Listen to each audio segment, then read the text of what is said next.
and it's the Peter Gabriel interview. I'd like to welcome Peter Gabriel, a very rare interviewee to the Rock Trail. And let's start by talking about your new album, Peter. There's a terrific live quality to it. How did you come about with that? I think it was a very deliberate approach this time, which was related to rhythm. A lot of the songs this time were written rhythm first. Normally I write chords, melody, and lyric first, but in this case I used a small electronic programmable drum machine, which they sell in the States for about 60 or 70 quid, and it's very flexible, very versatile.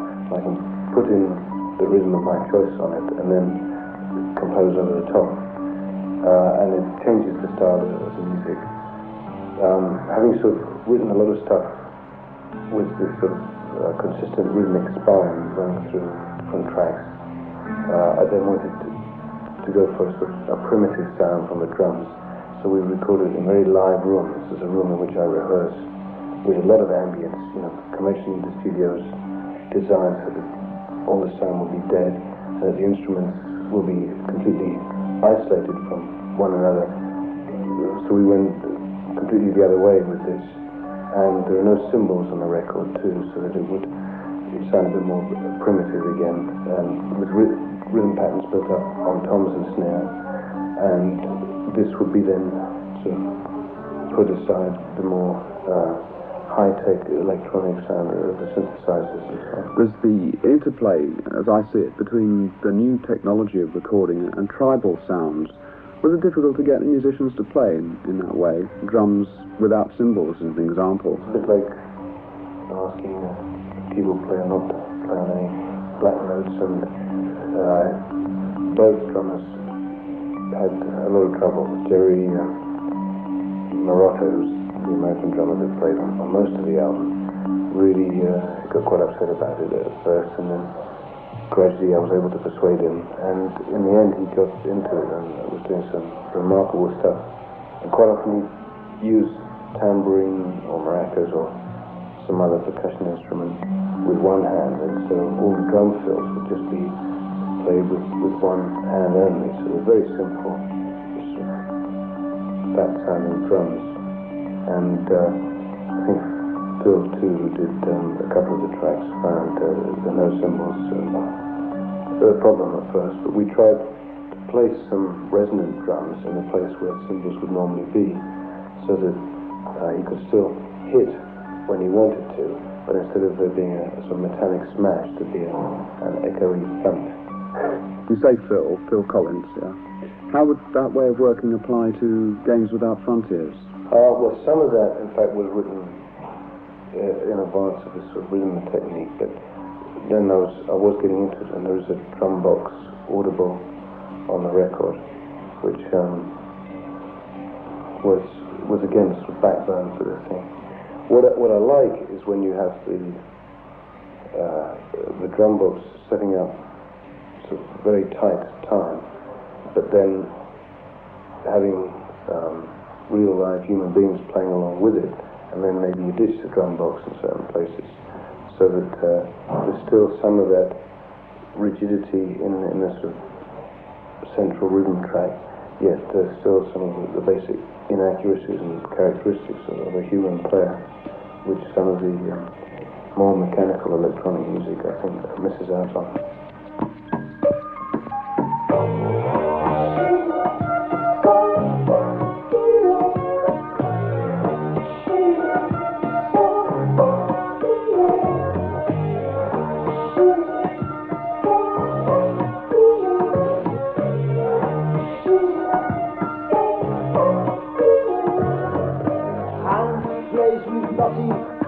Lottie plays with Jane, Jane plays with Willie, Willie is happy again. Vicky plays with Leo, Sasha plays with Britt, Adolf builds a bonfire, Enrico plays with it.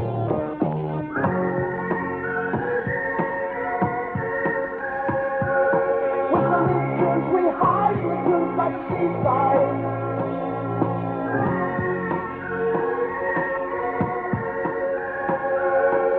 We're kissing baboons in the jungle. It's a knockout.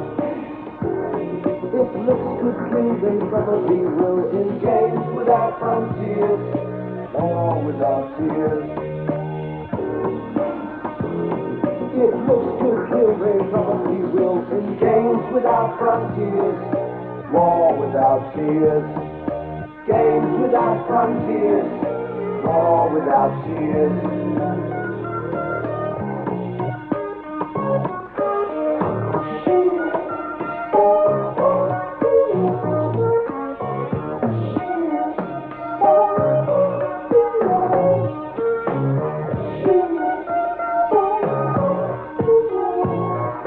Andre has a red flag, Cheyenne Kings is blue. They all have hills to fly them on, except for Lintayu. Dressing up in costumes, playing silly games, hiding out in treetops, shouting out through flames.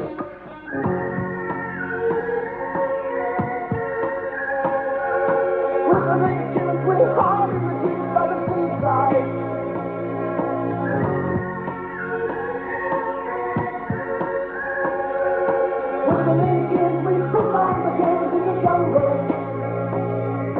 Knockout. If looks could kill, they probably will. In games without frontiers, war without tears. If looks could kill, they probably will. In games without frontiers, war without tears. Games without frontiers, war without tears.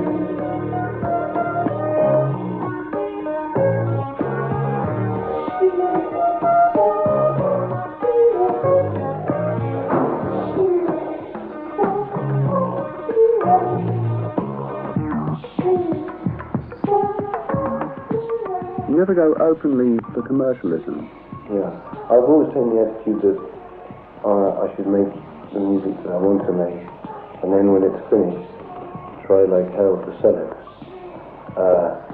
So I think the right place, the right time, to become a salesman is after the record is finished and not before it.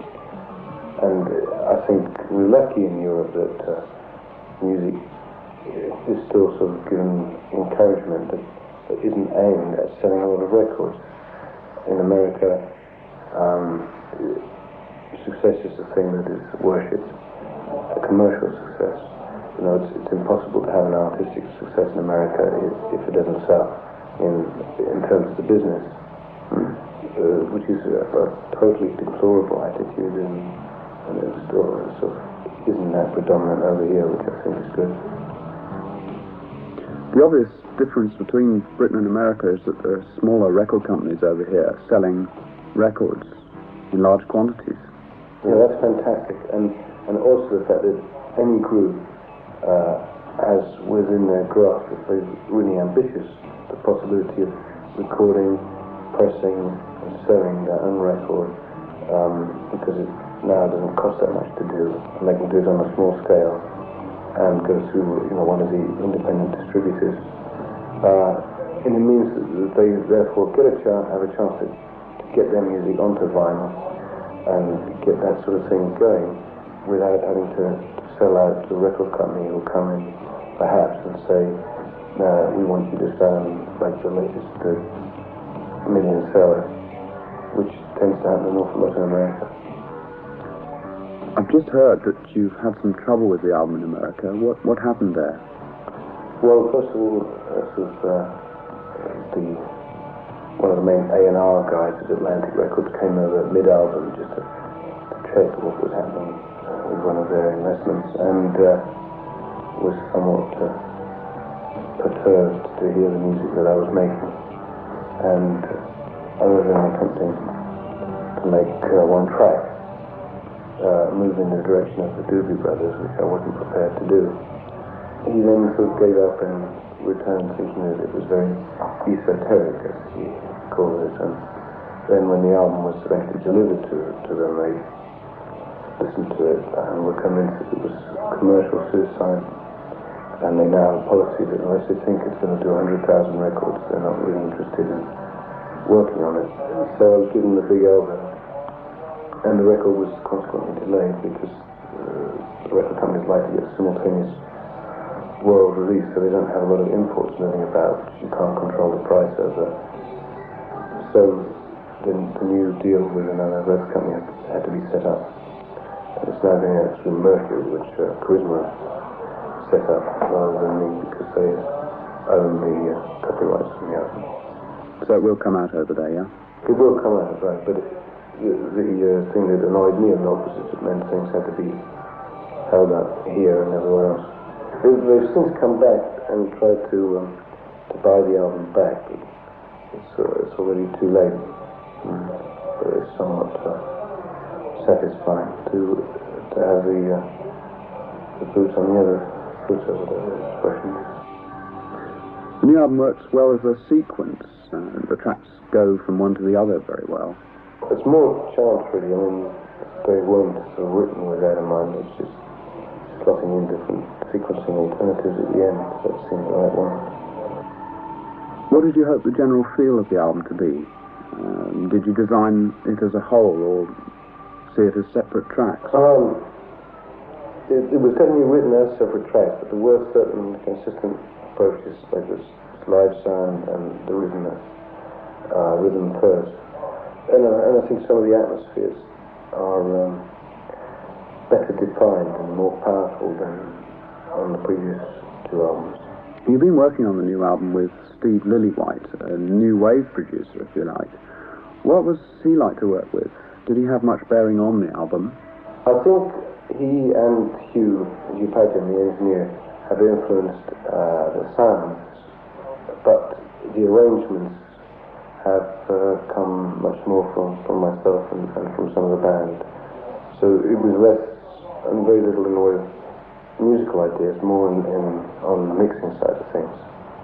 And there was some sort of creative mixes, I would call them, where we dropped out quite a lot of the instruments, and there was sort of various ingredients to play with. There were a lot of fairly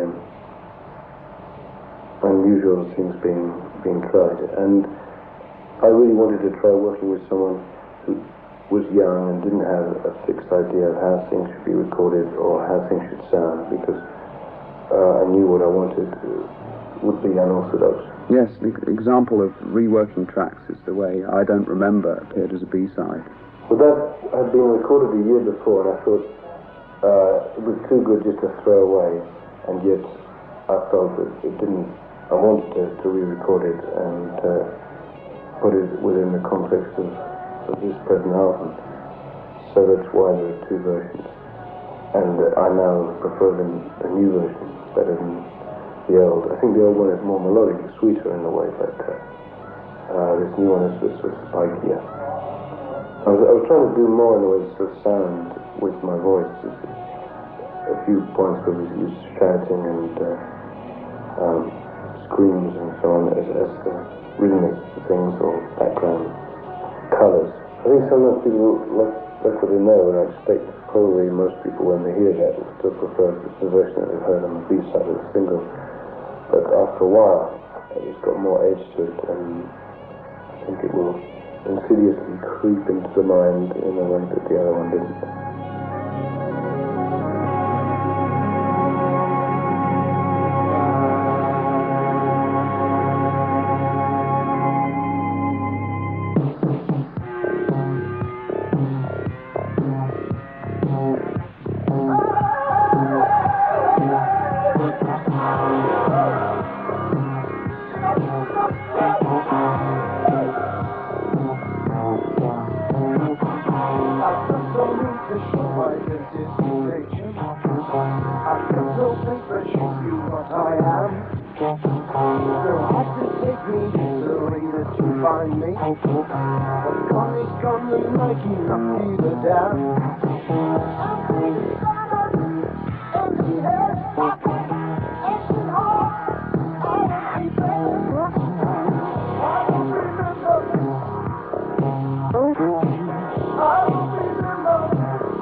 Rise to the sun and come out to the soldier take.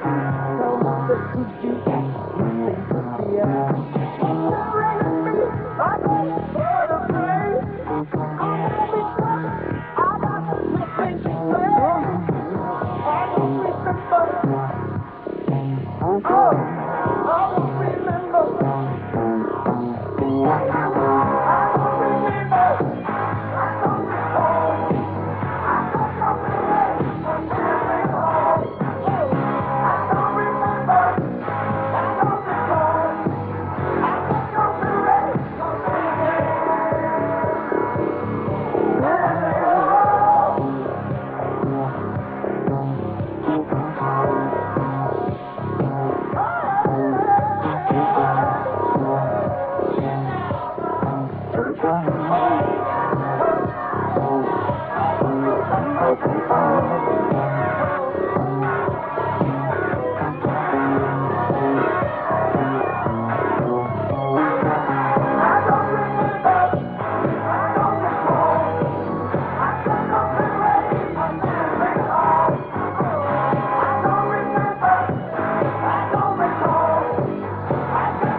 Welcome if you've just joined us on the Rock Trail on a Saturday night. You're listening to a Peter Gabriel special. A man has sold enough albums to put his latest at number one. We'll be talking some more to Peter Gabriel after the break. This Monday on the Heavy Metal program, my special guest in the studio is Gary Moore, a man with great confidence in his own music. Yeah, that was like an attempt at a follow-up. Pathetic, wasn't it? So join me this Monday night on the Heavy Metal program for Gary Moore, plus a new album from the Mad Axeman, Ted Nugent, and heavy metal compilation album called Kilowatts. All that plus your requests and dedications with me, Bill Padley, this Monday at 9. Thank you, Bill. I must just mention Brad Garner before we go back to the Peter Gabriel interview. Brad has come down from Blackpool to the Victory area. I wonder if he's come down specially to hear the interview. Anyway, Brad, hope you're enjoying it, and on with the business. Well,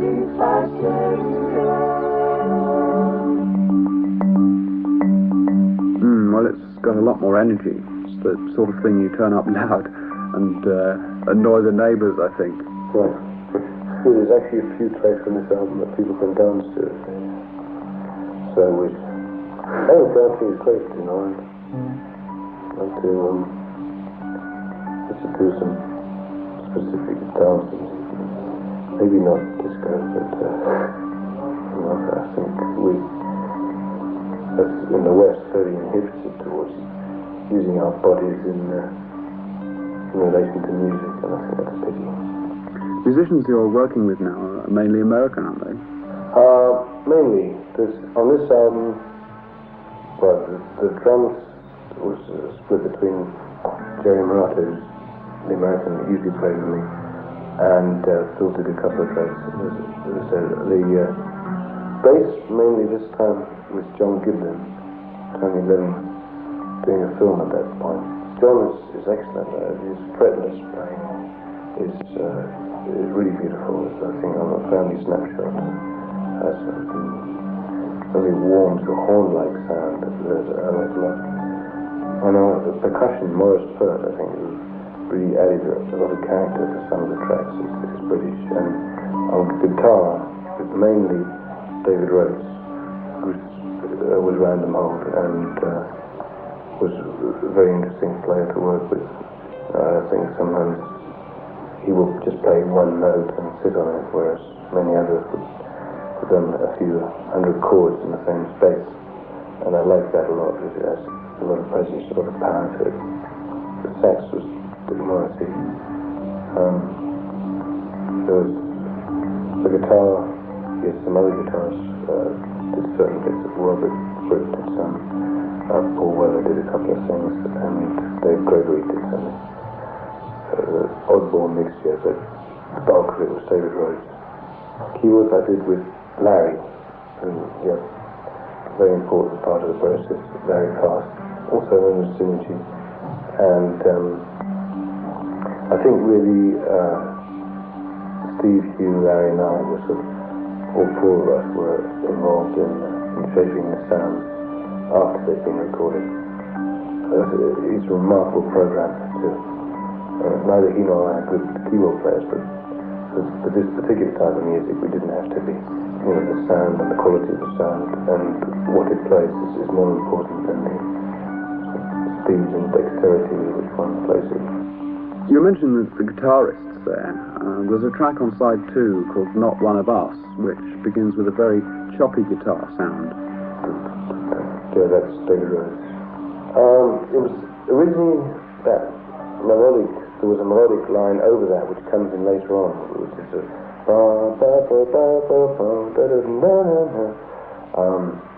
and that was almost ditched for a while, and then we started again with a guitar, keeping the drums right out, and then there's some digital synthesizer there too. These newfangled devices with a sort of complete TV screen and a light pen that you can shape the sound, and it's fantastic for musicians because you put in any sound you like into the machine, whether it's toads spitting or broken glasses or whatever, and then the computer will register the sound and then send it up on demand to the keyboard, so you can then play melodies on frog spit or whatever it is you care to think of.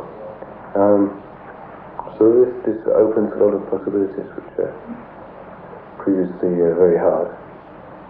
So that you can hear quite a bit of on that track, and also the voices, which in certain places went through this tiny little amplifier to give them a sort of aggressive plastic sound, lo-fi definitely.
speaking of dancing there, when you appear live on stage, it's a completely different you.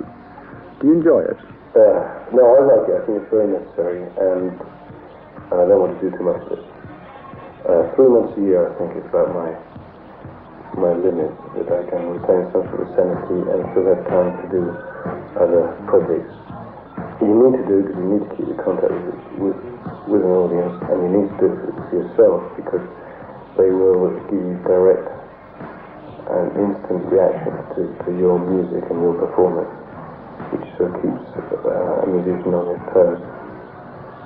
I quite enjoy playing to people that aren't my audience, and we've supported the Stranglers and one gig in Battersea, and that was good. It went well, and I think people were surprised that I was doing it, and it's a new set of people, so it's a challenge. So quite often on tour you're playing in part to the converted, and although that's great, you know, and I certainly don't knock anyone's good taste in appreciating my music, it's also exciting to put myself in a situation where the majority of people aren't predisposed towards liking what I do.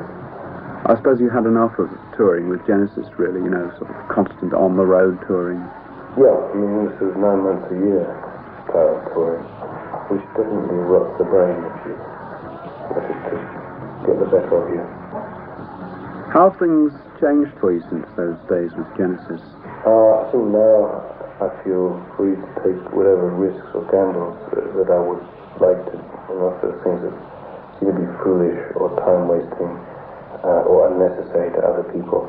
If I think they're important to what I'm doing, I can do them because other people's livelihoods aren't directly dependent on it. In Genesis, you know, we did sort of function pretty well as democracy, and if the majority of people didn't want to do something, we didn't do it, which is good in theory, but I think sometimes, you know, as with a lot of committee decisions, they're less exciting, more compromises. It's easy to see, listening to your 3 solo albums, why you left Genesis. I think particularly with this third album, and if you put that aside, stuff that I was doing within Genesis, it's definitely a different character. Was it as clear-cut when you did decide to leave? Because leaving as you did at the height of Genesis' popularity, it seemed a very strange move at the time to a lot of people. Yeah, well, my accountant didn't think it was a good idea. But then, fortunately, not all decisions are taken by accountants. And it wasn't sort of just a sort of musical thing. I think just for myself, I wanted to get out and try changing things.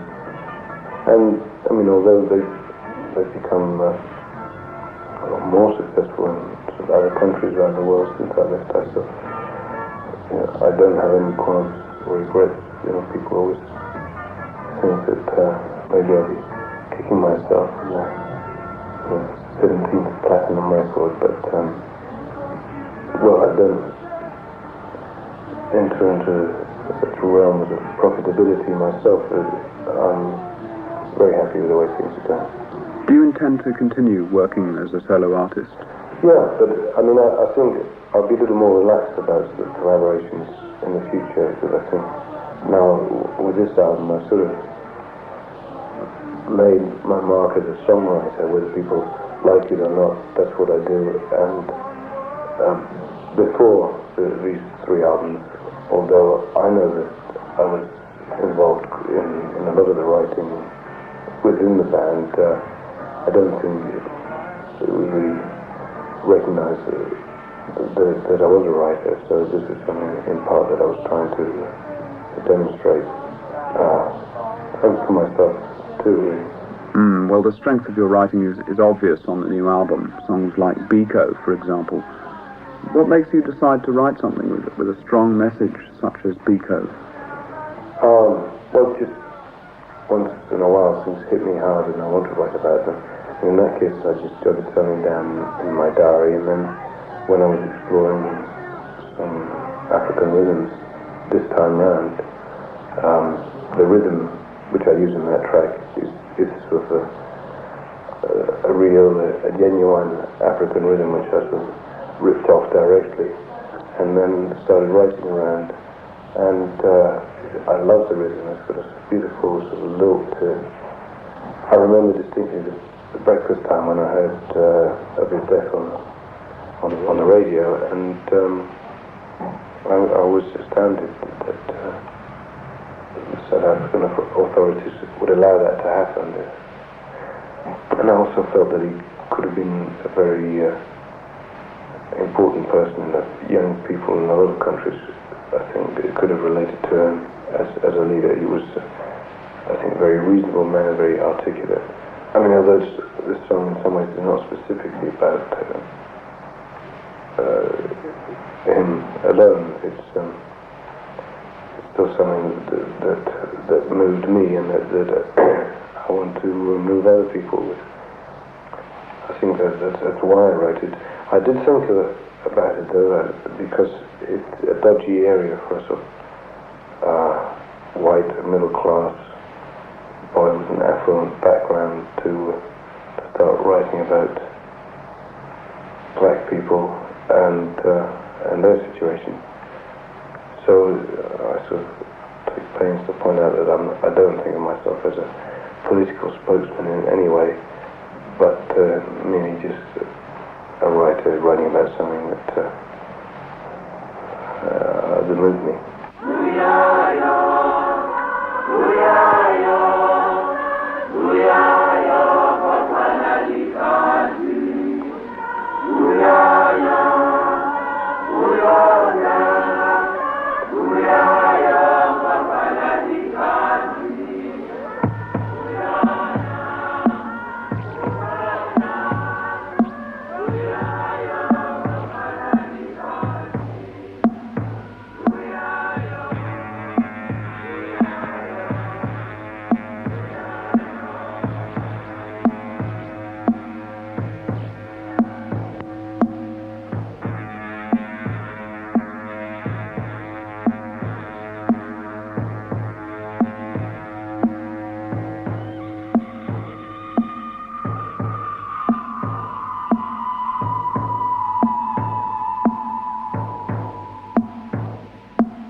And in fact, you end the live set with Biko.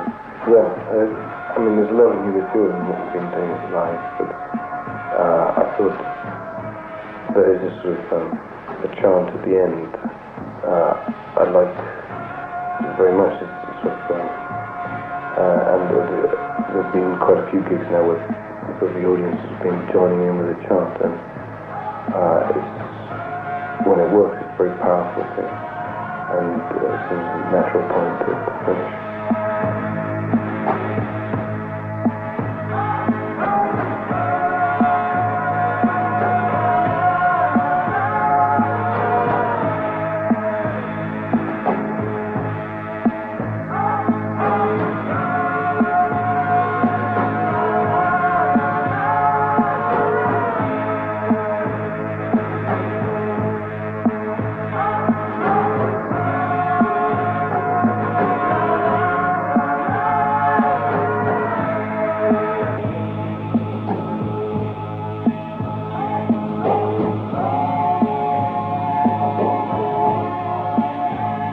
Track from the most recent Peter Gabriel album at #1 in the charts, Biko. And you're listening to the Peter Gabriel special on the Rock Trail. Good evening if you've just joined us. We'll take a short break and come back with some more of Peter Gabriel, including his latest single, No Self-Control. Hi there, Glenn Richards here. Do you fancy waking up on a Sunday morning to more than just records on the radio? If so, join me, Solid Gold Sunday, Radio Victory, this and every Sunday between 7 and 11 a.m.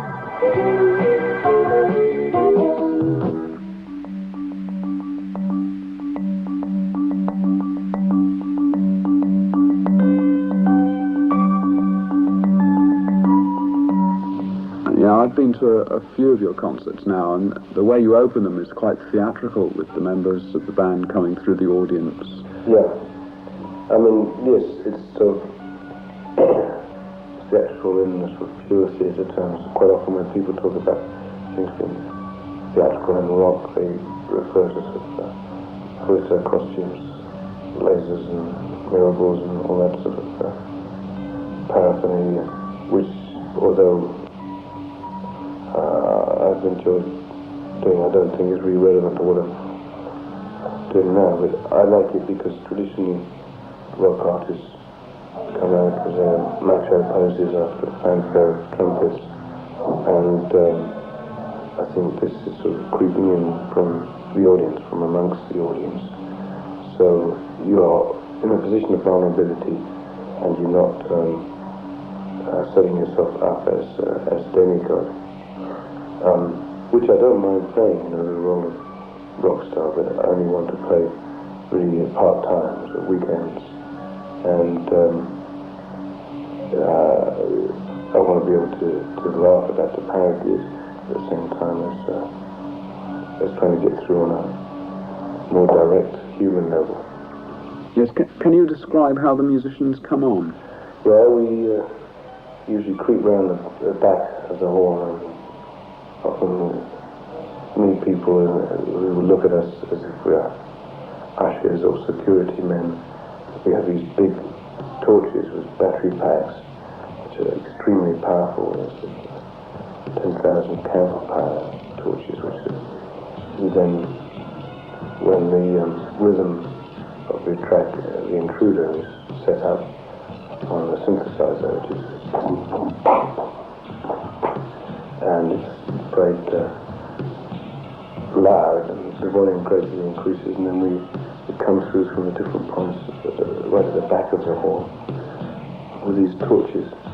And now one or two people know it because I've done the 2 tours, and they expect it, but initially for those people that haven't seen it, they don't know what's happening at all, and there's some confusion, and then occasionally as we get to the stage they realise that we're a band, and it's always a good moment, there's a certain amount of surprise there.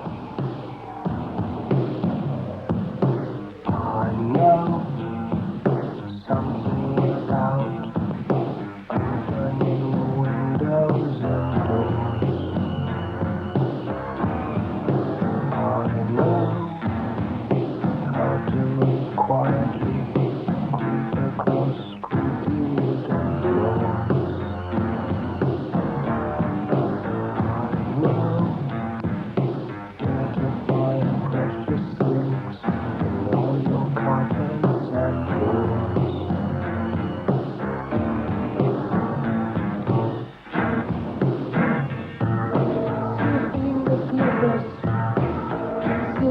Let me first see the tailor's dog. Sexy on a city mansion.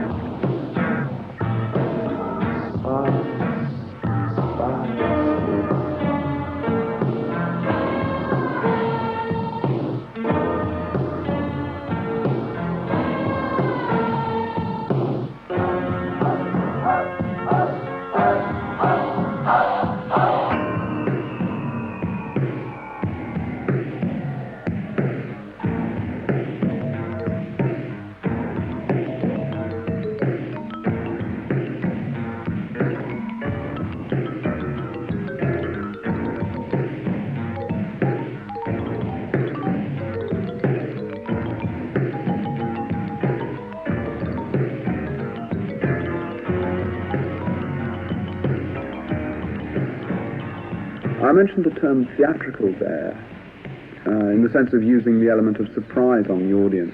I suppose The Intruder itself is quite a theatrical song. Yeah, in this sort of caricature or inclusion of sort of undertones of property, mental and sex. It's left fairly ambiguous. I like it. Music for perverts. I suppose moving to a more serious side of your songwriting, there's one called Lead a Normal Life, which in live performance seems different from the album. Yes, it's one of those things that you learn by playing live. We took the pace a lot slower live, and I think it was more demanding on the audience and worked better in some ways. It really is a test of patience. Because it's this little phrase repeated over and over and over again. And I almost wait for the audience to get aggressive towards it being repeated so often before we change to the next section. But I wanted that sort of repetitiveness. I think it's quite important because it's just supposed to set up for the mind of someone. Others have decided it would be better inside an institution of some sort. The last single, No Self-Control, seems a strange choice for a single, doesn't it? Yeah, I think so. I mean, again, it may be a bit too left field, but it's getting decent radio play around, so we'll see what happens. There's a lot of stuff built around the marimba patterns, and again, that was written around a rhythm, which was a sort of 6 feels of and the rhythmic patterns developed by the marimbas sort of overlap this sort of phase music. There was an album I heard Steve Wright, Music for 18 Musicians, which I liked some of the colours very much and wanted to use that in more of a rock format. So that was the direct influence on that song.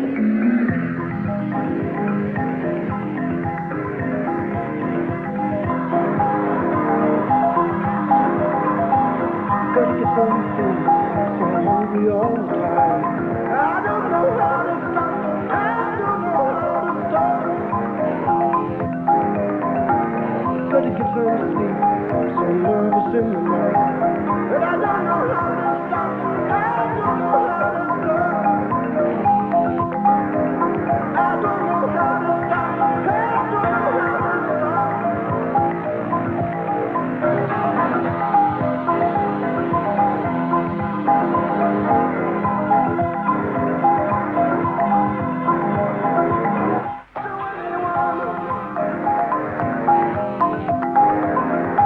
I know I've gone too far, much too far, I've gone this time.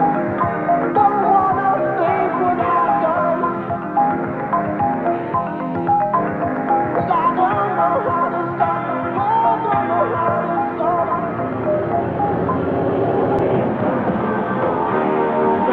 Always in silence, waiting behind the curtain.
radio and some radio programs won't play because they say it's not daytime programming.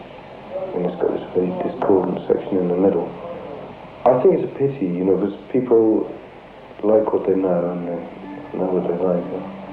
But it's true in a lot of ways that if the radios, I think, were prepared to be a lot more risky in their heavy play list, then people would perhaps get to like different things. I mean, I know a few of my friends who at first, when the new wave thing burst through, really couldn't stand to listen to some of it because they got used to sort of slicker, smoother sounding music. And in quite a few cases, gradually, they've sort of been re-educated their ears, and the more they've heard of it, they've got right into it. And that's only because they've become more familiar with it.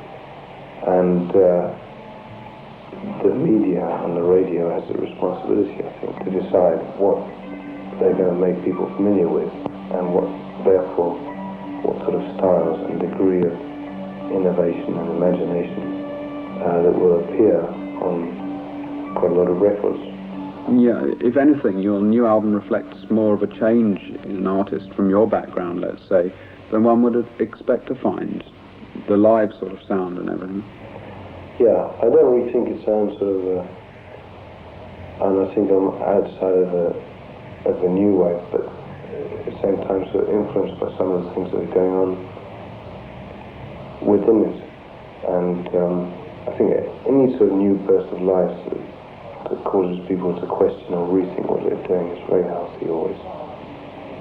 The most obvious difference between the last album and this one was that the last one was produced by Robert Fripp, a very different sound to that. Yeah, I mean, I don't think either he or neither he nor I were totally happy with the sound on the last album, and he wanted to produced by Robert Fripp for Peter Gabriel, so he didn't take all the blame.